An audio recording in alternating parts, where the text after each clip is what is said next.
Fondé en 1989, Quintet est un studio de développement plus connu pour ses partenariats avec le géant du RPG Enix, et notamment le génial Actraiser.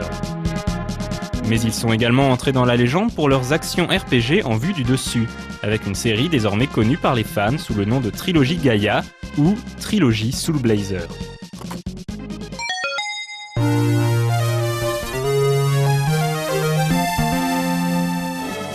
Par bien des aspects, Soul Blazer, ou Soul Blader au Japon, a commencé sa vie comme une déclinaison d'Actraiser, dont il reprend de nombreuses facettes.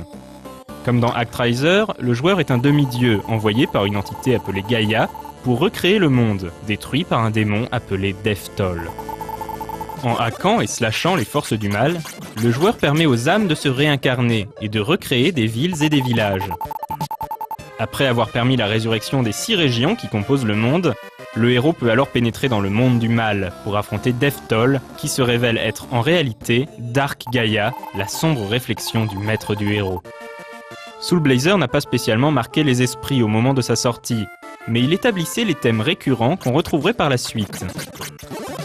La lutte entre Light et Dark Gaia, la restauration d'un monde détruit et la réincarnation des âmes perdues.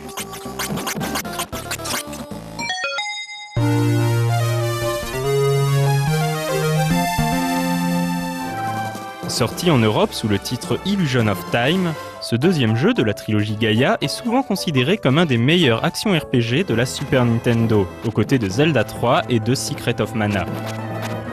Le jeu réunissait les talents du mangaka Hagio Moto pour le character design et de la romancière Ohara Mariko pour le scénario. Illusion of Gaia suit les aventures de Will, un jeune garçon qui vit dans ce qui ressemble à la Terre du XVIe siècle. Seul survivant d'une expédition cherchant à retrouver la tour de Babel, Will est contacté par Gaia pour sauver le monde d'une catastrophe. Une comète qui possède le pouvoir de changer l'espace-temps et qui est bien évidemment une émanation du pouvoir de Dark Gaia. Le jeu était extrêmement linéaire et ne permettait pas d'explorer librement l'univers, à la différence d'un Zelda par exemple. Quelques références discrètes à Soul Blazer sont faites au cours du jeu, et un des boss de Soul Blazer réapparaît en tant que boss caché dans le jeu.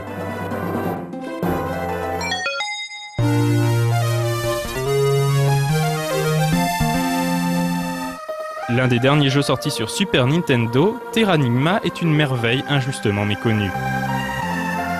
Il s'agit du 3e chapitre de la trilogie et se révèle beaucoup plus proche de Soul Blazer que ne l'était Illusion of Gaia. On y incarne Ark, un jeune garçon turbulent qui vit dans le village de Christa, dans le monde souterrain. Ark ouvre accidentellement la boîte de Pandore et change tous les habitants du village en pierre. Pour les sauver, il va devoir voyager dans le monde de la surface, ravagé lors du dernier combat entre le bien et le mal. Il devra permettre la résurrection des animaux et des humains et restaurer l'espace-temps de la préhistoire à l'ère moderne. Terranigma est un jeu graphiquement splendide, avec des scènes cinématiques magnifiques utilisant des photos numérisées. Le jeu est également connu pour son ambiance très sombre et vaguement dépressive. Possédant un scénario d'une rare puissance symbolique qui se paye le luxe de n'être pas excessivement compliqué, le jeu s'achève sur une fin particulièrement belle et émouvante.